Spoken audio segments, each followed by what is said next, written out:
আমি আজকের আলোচনা শুরু করব কোরআনে বর্ণিত অত্যন্ত গুরুত্বপূর্ণ একটি ঘটনার ছোট একটা অংশ দিয়ে, যা আমাদেরকে আল্লাহকে স্মরণ করার একটা উপায় সম্পর্কে বুঝতে সাহায্য করবে। যদি সময় থাকে আমার ইচ্ছা আছে আল্লাহকে স্মরণ করার দুইটা উপায় আলোচনা করার, যে উপায়গুলো আমাদের সবার পরিচিত।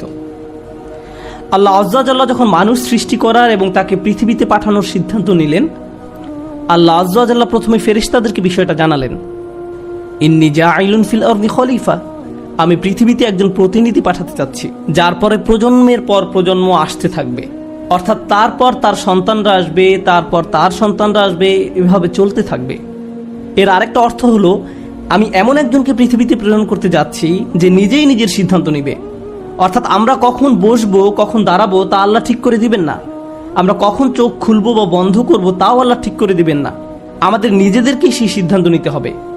তিনি আমাদের দিক নির্দেশনা দিবেন কিভাবে চলতে হবে, কিন্তু মানুষ এই দিক নির্দেশনা মান্য বা অমান্য করার ক্ষেত্রে স্বাধীন।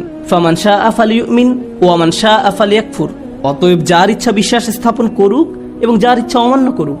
এখন পর্যন্ত ফেরেশতারা জানেন যে আল্লাহ তাদের নিজেদেরকে স্বাধীন ইচ্ছা শক্তি দিয়ে সৃষ্টি করেননি।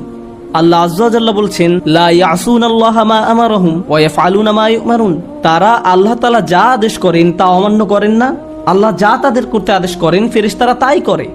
এখন আল্লাহ ফেরেশতাদের বলছেন, আমি নতুন এমন একজনকে সৃষ্টি করতে যাচ্ছি এবং যাকে আমি পৃথিবীতে পাঠাবো তার স্বাধীন ইচ্ছা শক্তি থাকবে, আর তারা প্রজন্মের পর প্রজন্ম ধরে পৃথিবীতে বসবাস করবে। ফেরেশতারা খুবই অবাক হলো।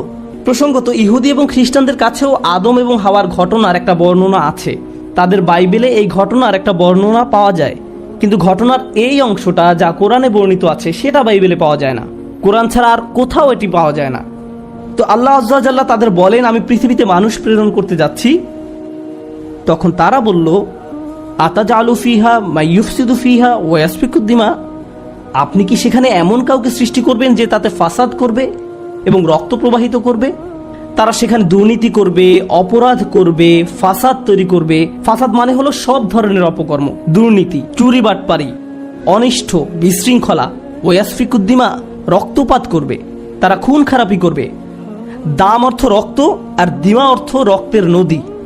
তারা অনিষ্ট সাধনে এত